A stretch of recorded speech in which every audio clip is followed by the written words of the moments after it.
Então, Juca, obrigado por ter aceitado conversar. Tudo bem? Tudo bem, Thiago? Prazer estar aqui conversando com você, esclarecendo dúvidas aí para todos os interessados. É um prazer, é um prazer ter mais essa conversa, é sempre um prazer. Juca, você tem um percurso muito interessante entre o direito e a música, né? Você é músico, você é advogado e você é especializado em questão de direitos autorais, os direitos do artista, além de você próprio ser um artista. Então, de alguma forma, eu acho que uma coisa nasceu da outra, né?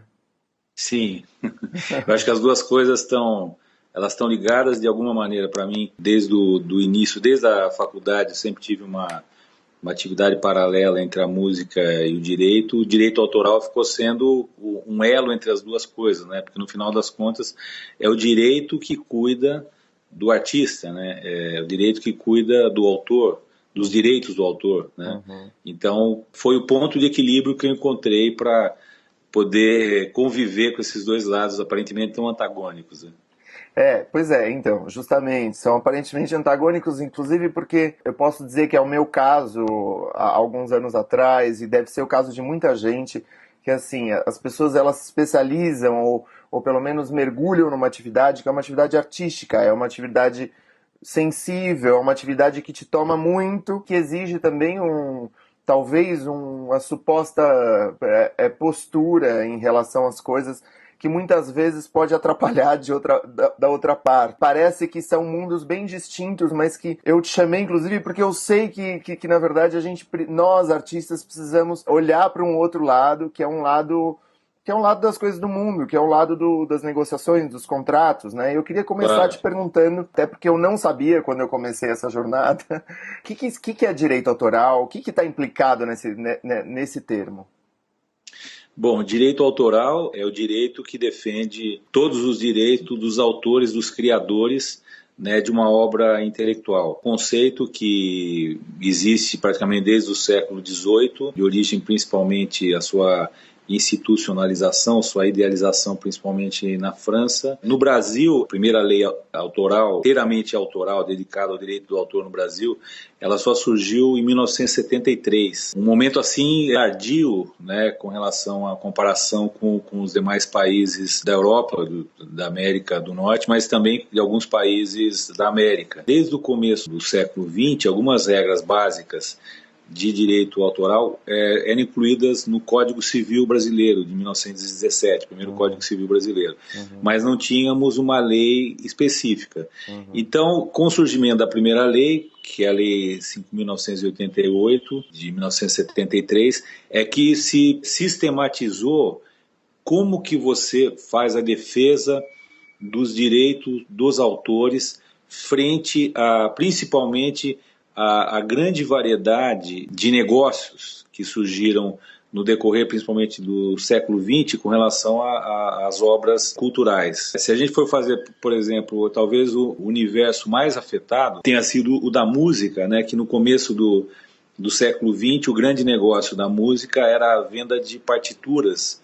Era aquela época em que toda família de bem tinha um piano acústico em casa, aqueles pianos armários, e sempre, principalmente a filha, né, sabia tocar piano. E um grande negócio era a venda das partituras, né, para tocar as músicas no piano.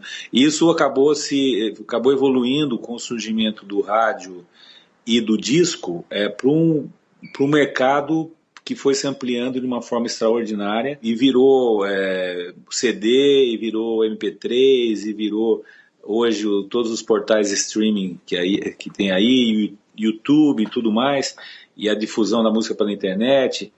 Então, mas no caso do livro também é a mesma perplexidade, né? A internet surgiu para facilitar, mas para dificultar quem defende o direito do autor, né? Porque exatamente quando você fala assim da defesa do direito do autor, o que você está pensando em duas coisas, né? Que representam os dois lados do direito do autor. A questão do chamado direito moral e do chamado direito patrimonial, né? O direito moral, ele envolve, por exemplo, a questão da autoria, a ligação entre o criador e a sua obra. Sim. Esse direito, como alguns outros aspectos chamados do direito moral, como o direito ao arrependimento, o direito a manter inédita a sua obra. Isso Sim. tudo está explícito na lei, são alguns dos direitos morais. Esses direitos são irrenunciáveis, inalienáveis, ou seja, a pessoa não pode escrever um livro Uhum. e dizer que não foi ele que escreveu, que foi dele, ou foi o melhor amigo dele. Ele não pode vender essa autoria, né? Isso a lei não admite, é um direito irrenunciável. Ele pode ceder os direitos patrimoniais, Uhum. né? Uhum. Que é a forma como aquela obra vai ser utilizada, né? Vai ser comercializada. Então, é importante saber, antes de mais nada, esses dois lados Sim. do direito autoral, isso em todas as esferas, na música, na literatura, na audiovisual, artes visuais. Essa questão da divisão entre o direito moral do autor, Uhum. do qual o exemplo maior é essa visão da autoria, né? E o direito patrimonial do autor. O direito moral do autor, ele não pode ser renunciado, ele não pode ser alienado. O direito patrimonial, sim. E Tá. aí que surgem os contratos, né? Uhum. Uhum. E contratos com as editoras e com todas as empresas, modalidades de empresas que foram criadas exatamente para fazer essa ponte entre o criador da obra e o público leitor. Pelo que você estava falando no início, dessa diferença entre dois universos diferentes, o universo do criador e o universo do business, Sim. que são dois universos assim praticamente antagônicos, né? Uhum. Quando o artista ele tem a interiorização do artista, muitas vezes no caso da literatura também o trabalho solitário, é uma coisa assim que em certo momento fica no mundo muito distante da questão burocrática e da necessidade de examinar minúcias contratuais e Uhum. detalhes burocráticos e de negócio, né? Sim, sim. Eu conheço alguns artistas assim que precisam mesmo de um tutor, assim, precisam ter alguma pessoa que entenda daquele assunto para administrar aquilo, né? Sim, sim. Porque, de fato, é uma questão que exige uma especialidade e que se resume à função de você ter alguém para gerenciar a sua obra, para Sim. gerenciar o resultado econômico da sua obra. No final das contas, esse é o objetivo da empresa, da editora ou de qualquer outra empresa que trabalhe com isso, que vá ter a função de fazer esse trabalho. Eu acho que é nesse ponto que a gente chega, que é assim. Aconteceu comigo, a primeira vez que eu editei um livro, eu estava tão entusiasmado com o fato de estar editando um livro pela primeira vez, eu estava tão feliz de ter encontrado uma editora que topasse publicar a minha obra, e eu acho que isso acontece com muitos autores, muitos escritores e tal, além de outros artistas, né? Mas assim, na verdade eu te juro que eu não li muito bem as cláusulas do contrato. Porque no final você acha, são editores, então são teus Sim. amigos, né? Estão te representando, vão te editar e papapá, papapá. Aí depois eu vi que essa é uma postura que tem que ser revista, porque a gente tem que estar atento, sim, às coisas que a gente assina, porque de alguma forma a gente cede, né, esses direitos para uma empresa, né, e que essa empresa Sim. vai fazer dinheiro com o teu livro, vai fazer dinheiro com a tua obra. É o negócio dela, inclusive, poder editar, distribuir, enfim. Eu queria te perguntar, assim, no que consiste esse contrato, assim, e quais são os detalhes que você acha que são os mais importantes aos quais a gente deve atentar, que a gente deve olhar e falar, olha, toma cuidado com esse, toma cuidado com aquele, faça questão de examinar tal. Basicamente, assim, existe uma frase muito usada na faculdade de Direito que diz o seguinte: alguns advogados, inclusive, têm um plástico no carro com esses dizeres. Consulte sempre antes um advogado. Uhum. Porque muitas vezes consultar depois para consertar o estrago é muito mais difícil. Mas essa é uma realidade porque uma editora, quando ela vai submeter um contrato ao artista, aquele contrato ele vem lá de trás. As editoras elas foram criadas desde o século XVIII, XIX e foram evoluindo a partir daí, se metamorfoseando, né? No caso da música que eu citei, por exemplo, as editoras eram aquelas que publicavam as partituras. Uhum. Quando o negócio das partituras acabou, elas acabaram evoluindo, se metamorfoseando num formato que é essa questão da administração da obra, né, do gerenciamento dos direitos patrimoniais da obra. Então, os contratos, tanto no meio fonográfico como no meio literário, eles obedecem a padrões normalmente de inspiração das grandes editoras europeias e norte-americanas, e que as suas filiais e subsidiárias aqui no Brasil acabaram utilizando modelos semelhantes nos seus pontos principais. E, portanto, quando você submete aquilo ao artista, que normalmente não está, o autor não está normalmente acompanhado ou representado por um advogado, e é exatamente o que você falou. O artista quer que o livro saia, né? O escritor quer que o livro saia. Então, tem esse pensamento, bom, mas essa editora já editou tantos livros, né? E eu já li tantos livros dessa editora, o cara é legal, né? Então não tem por que não assinar. E aí só se descobre que algumas cláusulas não são legais no momento em que surge um confronto, né? Que normalmente surge na questão do pagamento, né, da prestação de contas, e na questão do prazo de duração da validade do contrato, né? Esses são os pontos assim, mais importantes que devem ser observados. A questão da remuneração é uma questão praticamente padrão, né? A remuneração que se utiliza, um percentual, 8%, 10%, aí varia, mas é algo utilizado no mercado. A questão da prestação de contas é algo que as pessoas às vezes não prestam muita atenção, inclusive não se utilizam da falta de prestação de contas para resolver alguns contratos, né? Porque essa é uma maneira... Normalmente é uma maneira de você rescindir contrato. E dentro do contrato, sempre existe assim, é uma expressão muito utilizada em direito, quando um contrato favorece muito uma das partes em detrimento da outra, que é o famoso contrato leonino. Leonino.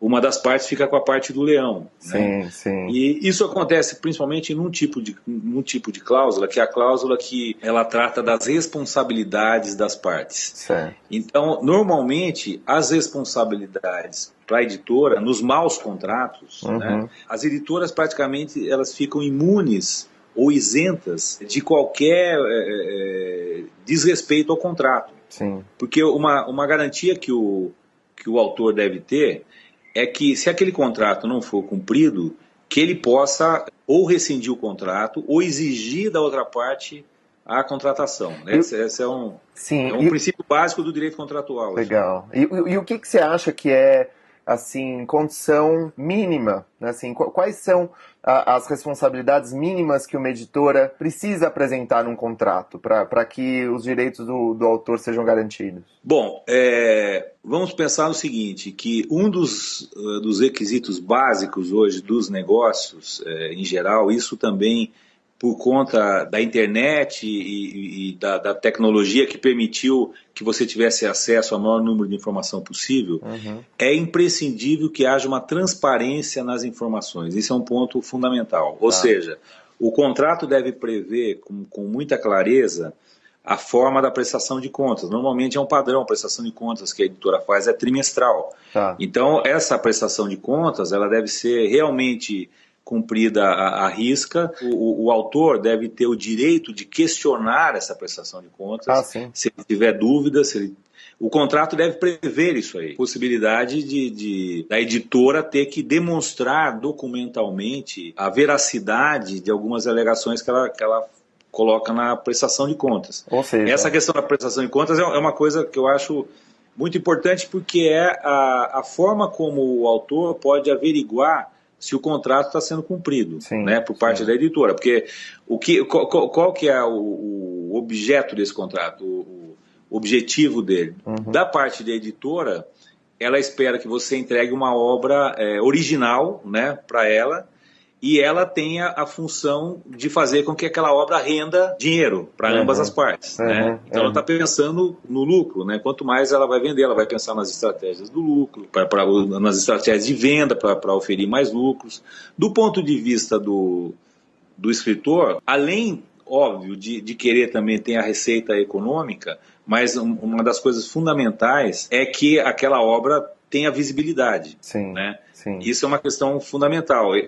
Eu, particularmente, assim, eu não sou uma pessoa que vive desse lado da arte. Economicamente, eu tenho uma atividade que eu sou advogado. Do ponto de vista do meu lado artista, o mais importante, o que está na frente, é a visibilidade.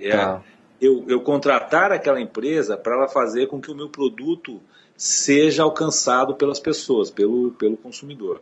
Então o contrato tem essas duas vias aí, tem esses dois lados.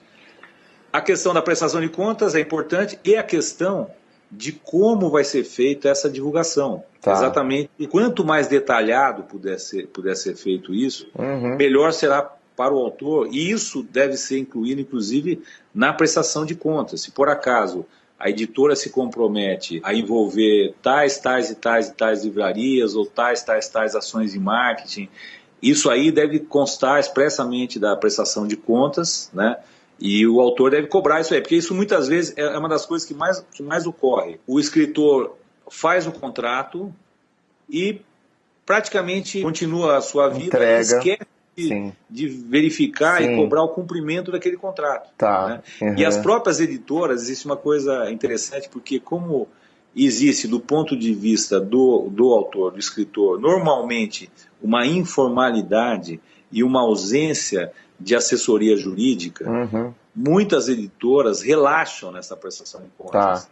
Porque a outra parte não cobra. Entendeu? Aí um dia lá na frente você descobre que você tem um contrato de 5 anos com a editora só mandou 2 prestações de contas no primeiro ano, nunca mais mandou nenhum mais. Né? Nossa, é bem observado isso, aliás. Então, assim, para sistematizar o que você disse, então normalmente as prestações de contas são trimestrais, os direitos autorais são de 10%, é o que é convencionado aí para o autor, e o autor ele tem direito de ver provas de que o livro vendeu, por exemplo, 50 exemplares naqueles 3 meses, ou 200 exemplares naqueles 3 meses.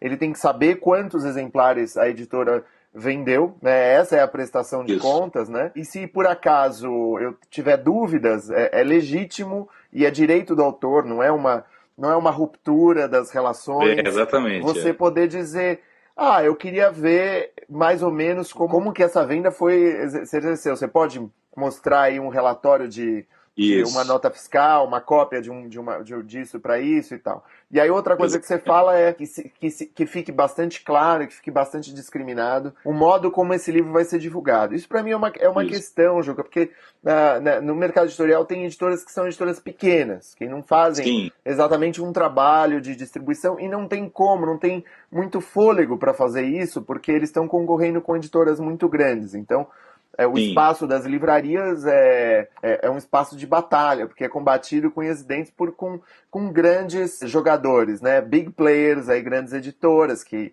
fazem um trabalho... mundo capitalista está muito bem representado. Exato. Então, assim, talvez esperar menos de pequenas editoras. O que se pode esperar de pequenas editoras? Assim? Porque o autor que vai começar publicando, muitas vezes ele edita por uma editora um pouco menor, uma editora um pouco mais modesta. Bom, cada editora, cada empresa tem um calibre e um alcance, né? Então eu acho que é importante o autor saber exatamente qual o calibre e o alcance daquela editora. É óbvio que se você edita por uma editora pequena e o editor vai dizer para você, olha, eu não tenho condições de colocar o seu livro na Livraria Cultura, nem na Saraiva, eu vou colocar em algumas livrarias de bairro, vou colocar nessa livraria no Rio de Janeiro, nessa livraria em Ribeirão Preto.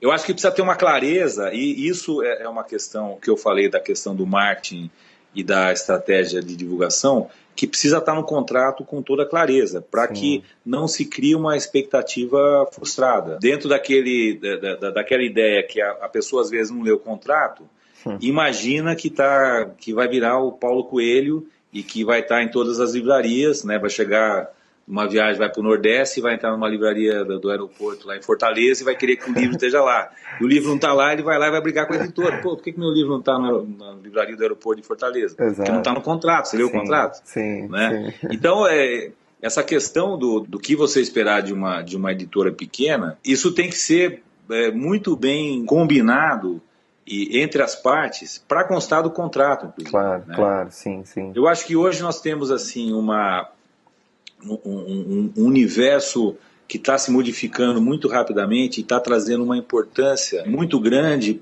para a internet, para as redes sociais, que se tornaram uma forma de divulgação também bastante interessante.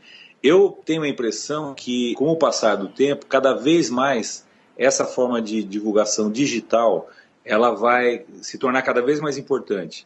Tão importante vai ser você colocar o livro na livraria A, B ou C e você ter uma comunidade, uma fanpage ou a editora fazer um trabalho nesse sentido, no qual você tenha milhares de leitores que estejam ali recebendo informações exclusivas sobre o livro que você lançou, informações sobre o livro que você está escrevendo. Fascinante. Eu vejo assim, o escritor, eu acho que necessariamente, cada vez mais, ele vai precisar estar conectado nesse universo digital, e é uma experiência que tem sido praticada de uma forma mais visível pelo universo da música, né? Essa coisa de você ficar amigo do Facebook do Paul McCartney ou da Corinne Bailey Rae, por exemplo, e você receber ali na timeline deles todos as novidades, o que esse cara tá fazendo. Exato, né? Daí a gravação de um trechinho da música do disco que vai sair.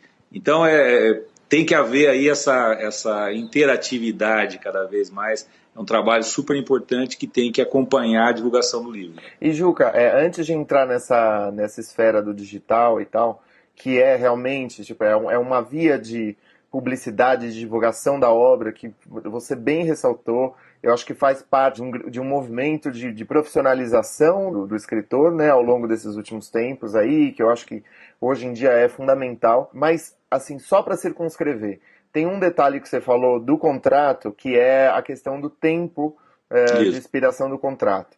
E eu queria também fazer um outro comentário, uma outra pergunta, que é sobre a venda de direitos, a possibilidade de negociação de direitos para fora do país. Normalmente é mais interessante para o autor assinar um contrato mais curto ou um contrato mais longo? Porque eu vejo que muitas vezes tem um contrato de 3 anos e tem um contrato de 5 anos. Você acha que é mais interessante para o autor assinar o de 3 anos ou de 5 anos, ou isso depende muito do que está lá, enfim?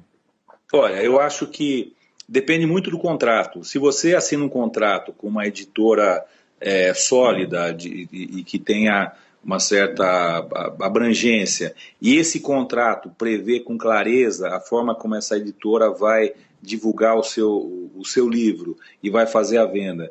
E, portanto, se for um contrato bem feito, com um parceiro sólido, é melhor que seja os de 5 anos, por exemplo. Tá, né? Porque você vai estar um tempo maior tendo uma relação com relação aos direitos patrimoniais da obra de uma forma supostamente eficaz, né? Porque está ali garantida pelos termos do contrato, né? A questão dos 3 anos, se o contrato não for bom, né? É melhor que o tempo de duração dele seja inferior, para que você possa procurar outro caminho. Nesse ponto, esse é um dos pontos fundamentais do contrato, essa questão da duração e a forma como o contrato prevê a rescisão do contrato. Isso é uma coisa fundamental, porque eu tratei recentemente de um caso, é um contrato do meio fonográfico, mas posso fazer uma analogia com o que nós estamos conversando aqui. Era um contrato absolutamente leonino, de uma artista muito conhecida, e tinha sido o primeiro contrato que ela tinha celebrado. E era praticamente impossível ela rescindir o contrato antes do término dele. Era praticamente impossível por causa das condições. Era fixada uma multa absurdamente alta caso ela tivesse qualquer deslize contratual, qualquer suposta infração do contrato, coisas pequenas assim, eram colocadas no contrato como se fossem coisas muito relevantes, e a editora poderia rescindir o contrato e cobrar uma indenização dela. Então ela queria rescindir esse contrato, né? Só que era impossível rescindir aquele contrato, porque a contrapartida econômica era impagável. Então a estratégia que foi utilizada foi de esperar o contrato fluir, e tinha aquele famoso prazo, você pode rescindir o contrato desde que você mande uma notificação tantos dias antes, né? E nesse contrato específico tinha uma divergência quanto à data, era uma coisa não muito clara, que já tinha colocado isso, a contratada já tinha colocado isso exatamente para não permitir, para ela ter o controle, né? Sim, sim. Se o contrato tivesse um bom resultado econômico, ela iria dificultar a finalização do contrato e iria fazer de uma maneira que naturalmente houvesse que o contrato fosse renovado. Tá. Entendeu? Entendi. Então, esse tipo de questão da forma da rescisão é muito importante, porque existe uma tendência a dificultar a postura do autor em detrimento à editora. Essa é uma tendência que existe. Hoje, no direito dos contratos da legislação brasileira, o novo Código Civil de 2002, que entrou em vigor em 2003, ele trouxe algumas regras novas, a boa-fé dos contratos, algo que tornou o princípio contratual um pouco mais equilibrado. Né? Existem instrumentos hoje, existem princípios que fazem com que a maneira como um juiz de direito, por exemplo, vai analisar uma questão contratual, com essa visão desse novo Código Civil, permite que haja uma visão mais equânime entre a posição da empresa e a posição do autor. Tá. Porque essa que deve ser a natureza do contrato, deve ser essa. Ela não pode haver um desequilíbrio. Entendi, por exemplo, entendi. para a editora rescindir o contrato, ela pode rescindir facilmente. Para o autor rescindir um contrato é uma tarefa de Hércules. Exato. Então, essa é a regra deve estar muito bem posta no contrato, de uma forma equilibrada. E a forma de rescisão que você considera razoável para o caso do autor ou qualquer caso do artista e tal, é que eu conheço a forma que você manda uma carta registrada tantos dias antes de expirar o contrato, ou até tantos dias antes. Ou seja, se eu mando agora e de repente o contrato vence no final do ano, igualmente o contrato é rescindido. É mais ou menos assim? Como é que Exato, é? E como é que eu garanto que eu mandei essa carta? Assim, Você pode mandar por carta registrada. O que pode ser feito, inclusive o contrato até pode prever isso aí, que seja enviado por carta registrada e seja enviado também para o e-mail tal, e que deverá obter a confirmação de recebimento da outra parte. Entendeu? Porque o contrato é a lei entre as partes.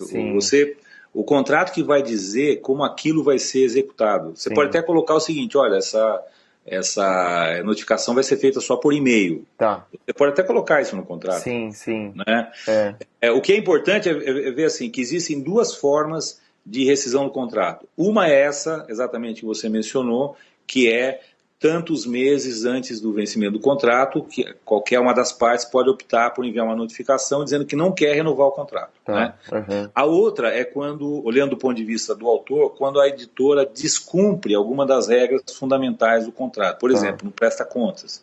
Aí existe também a previsão no contrato de que você pode pedir a rescisão por descumprimento contratual. E aí pode ser a qualquer tempo, né? Desde que existe ali um roteiro a ser seguido, né, que normalmente é assim, que se a editora não prestou contas, você notifica a editora para que ela faça aquilo no prazo de 15 dias, senão vai incidir numa cláusula de rescisão. Então, essas são as duas formas que, do ponto de vista do autor, você poderia rescindir o contrato. Bacana. E agora, passando essa discussão de que é a de uma publicação convencional, que é o que a gente está mais acostumado, que é o que é historicamente conhecido, de ter uma editora física, concreta, que edita teu livro, que imprime teu livro, leva para a gráfica, faz um trabalho de edição, faz um trabalho de distribuição, para um outro mundo, porque a gente está assistindo hoje em dia uma transição muito grande, tanto no mercado editorial quanto em outras áreas, como na música, que você é especialista nessa área da música e tal, mas também no mercado da fotografia, etc., que é a digitalização. Hoje em dia a gente tem a internet como uma plataforma que veio mudar um pouco as regras do jogo. Queria te perguntar o que muda com o livro digital, né? O que qual que é o novo cenário que o autor deve esperar e quais são os direitos nesse mundo? Porque a gente também está meio perdido nisso aí. Porque você falou que os direitos morais eles são inalienáveis, não é? Mas o que a gente vê é uma certa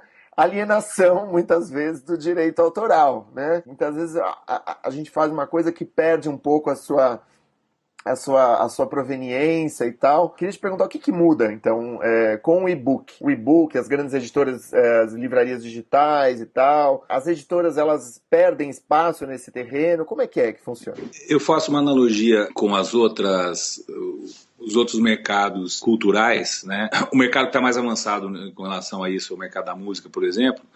Eu acho que o mercado da literatura ele está vindo um pouco atrás do que o mercado da música hoje já alcançou em termos de importância para a indústria da música como um todo. Existe uma tentativa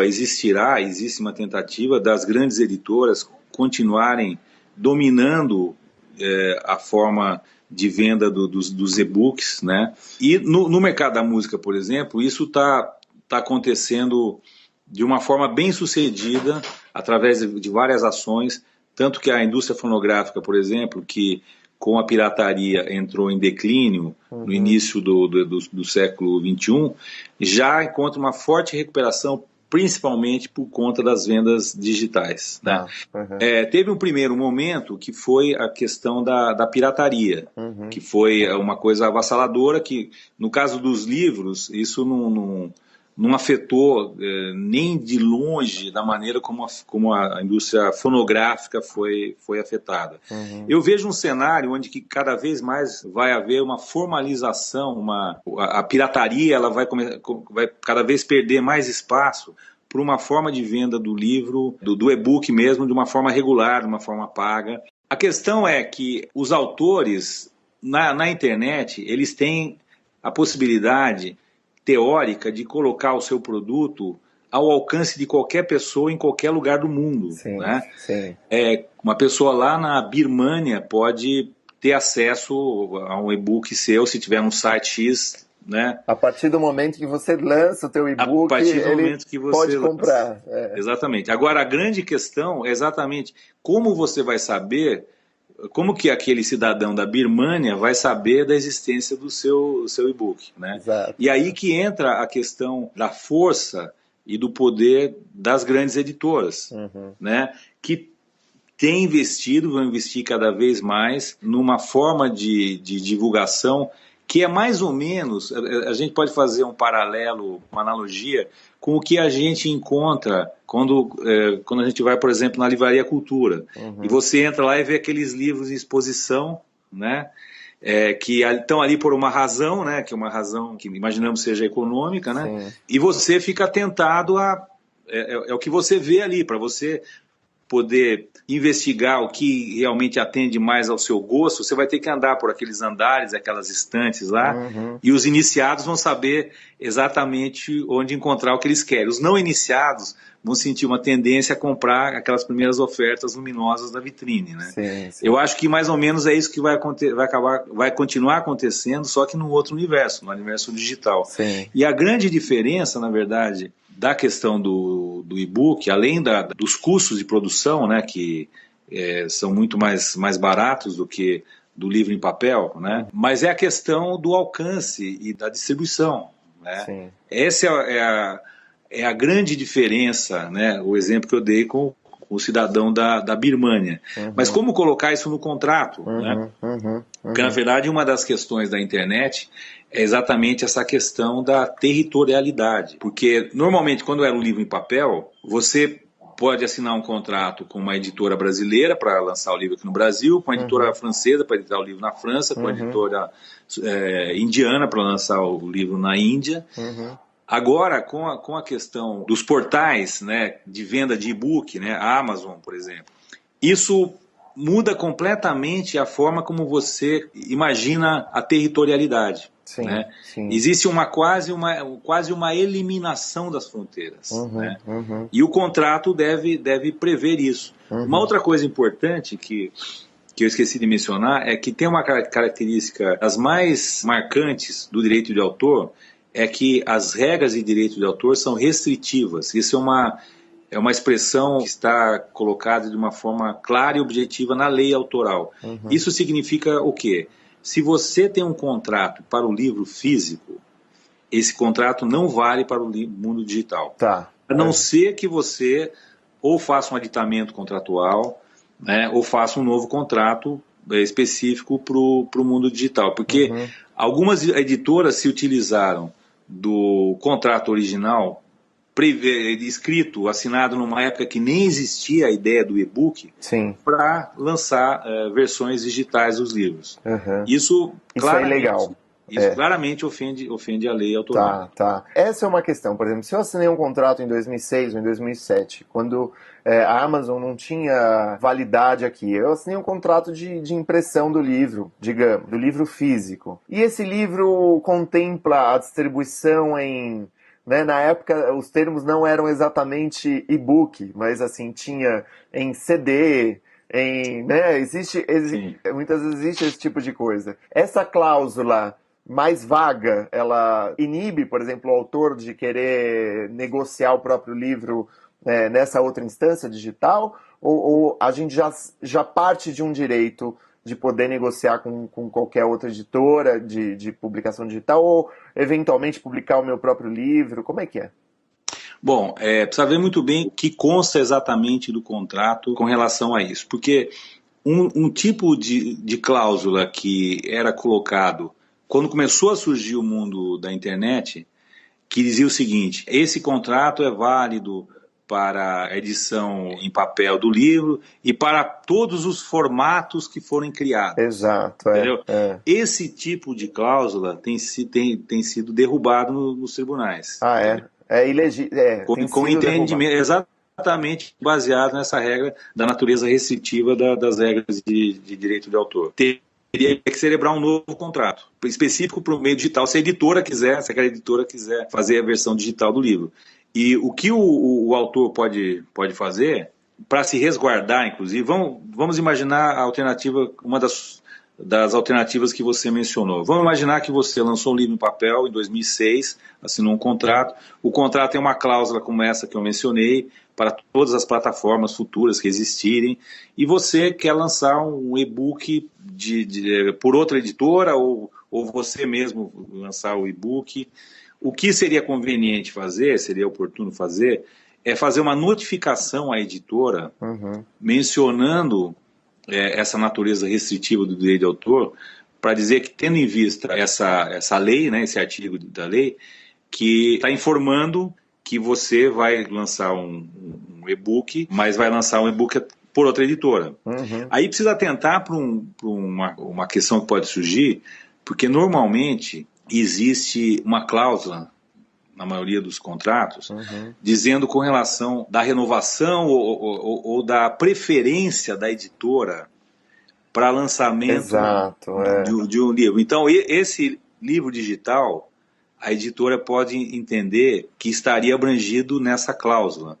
E a editora pode, portanto, se sentir no direito, amparado por essa cláusula, de ao menos ser oferecido a ela aquele lançamento do e-book, o direito de preferência, entendeu?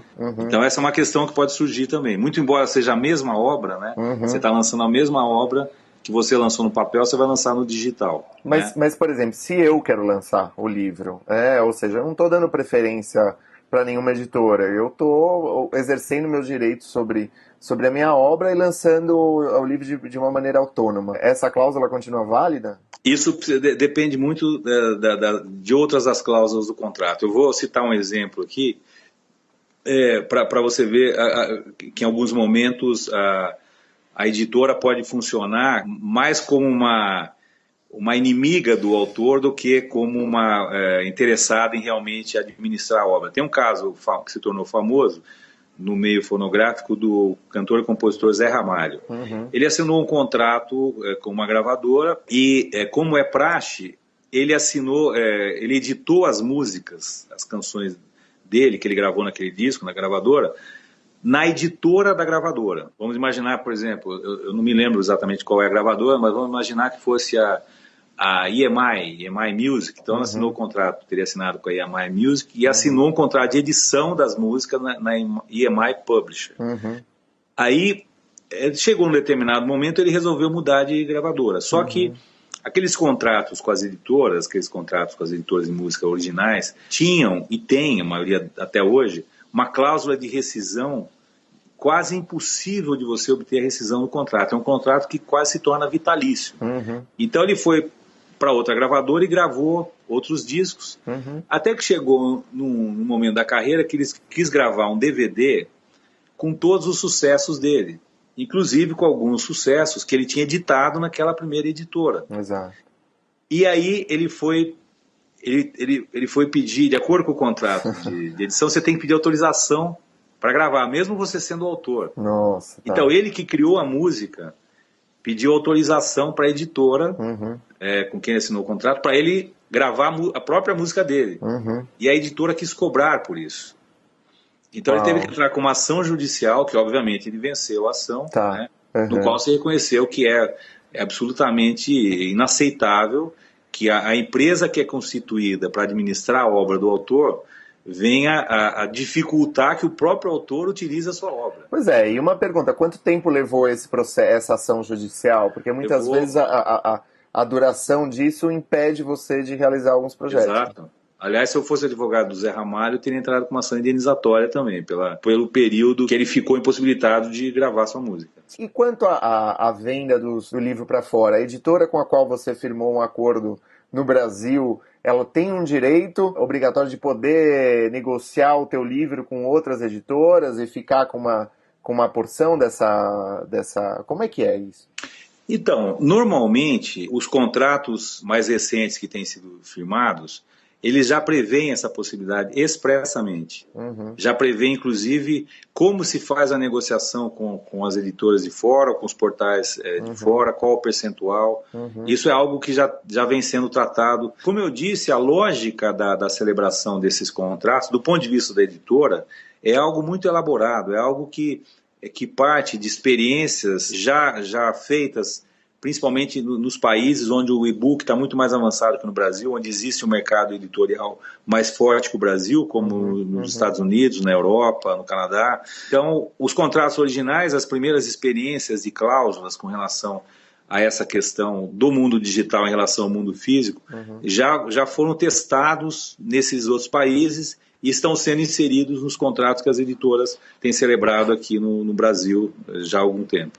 Ok, então é correto, ou por exemplo, eu posso escolher na negociação do contrato se eu desejo que a minha editora me represente quase como um agente literário para vender os direitos ou não, né? Eu posso dizer, não, eu vou contratar um agente à parte que possa vender aí os direitos. Exatamente. Como eu disse a você, o contrato é lei entre as partes. Não obstante, venham aquelas cláusulas prontas já, e a esmagadora maioria dos autores não sugira a mudança ou inclusão de nenhuma outra cláusula, mas eu posso afirmar, eu tenho uma experiência com relação a isso, que muitas vezes, inclusive algumas das cláusulas mais importantes e significativas podem ser mudadas. Eu já vi casos da editora concordar em mudar cláusulas que inicialmente você falaria, não, mas ela não vai concordar com isso. E acabou concordando. Então, o importante é, voltando àquele velho ditado do tempo da faculdade, consulte sempre antes os advogados. Então, eu acho fundamental que esse é o momento mais importante para o escritor ter uma assessoria jurídica, na hora de celebração do contrato com a editora. Porque tudo vai decorrer desse contrato. E só uma parte, normalmente os direitos autorais de livros digitais pegam quem é um pouco maior do preço de capa do livro, né? Eu vi que, por exemplo, a Amazon, ela te dá 70% se você negocia diretamente com o autor, livraria, você fica com 70%, diferentemente do livro impresso, que são 10%, né? Era um comentário que eu falei, pô, isso seria talvez importante Isso é uma coisa que faz olhar assim para o mercado editorial digital como algo promissor. Sim. Né? É como se nós estivéssemos no meio de uma revolução. As estruturas estão sendo revolvidas e está se criando uma nova ordem. Né? E o mais interessante é que essa perspectiva de que esse business no mundo digital vai, a partir de um certo momento, vai cada vez mais substituir o mundo analógico. Né? É claro que no Brasil, as características do Brasil enquanto país de leitores, né, que não é um país leitor, e eu vejo assim, por experiência própria, a baixa adesão ao e-book até agora, pelo menos. O livro em papel continua sendo predominante no Brasil, mas e eu acho até que a questão do livro em papel não vai seguir a tradição do que ocorreu na indústria fonográfica, por exemplo. Acho que são coisas absolutamente diferentes. Né? Eu acho que não vai ocorrer, mas vai ocorrer uma parte desse negócio vai migrar para a internet. Até por conta da facilidade, né? As pessoas, quando se acostumarem mais, vão passar a usar mais o livro digital. Não como uma simples substituição do livro em papel, mas como uma coisa subsidiária. Né? É uma coisa que, por exemplo, se você vai viajar e se você gosta de levar livros na viagem, é uma diferença muito grande você ter que levar uma mala de livros e levar aquele e-book que cabe no seu bolso. Exato. Com 50 livros, 100 livros, você não precisa nem escolher. Exato, exatamente. Juca, eu queria te agradecer enormemente por você ter tido a generosidade de compartilhar teu conhecimento e todas essas décadas de aprendizagem e de acompanhar casos individuais e de representar casos individuais. Eu acho que é fascinante, foi uma ajuda inestimável. Eu espero que em algum outro momento a gente siga conversando, porque eu fui fazendo perguntas a partir das perguntas, mas de qualquer maneira eu acho muito essencial isso tudo que a gente conversou, inclusive para poder, tem gente que não gosta desse termo, né, mas empoderar o artista, né, que normalmente é o elo mais frágil da cadeia alimentar. Exatamente.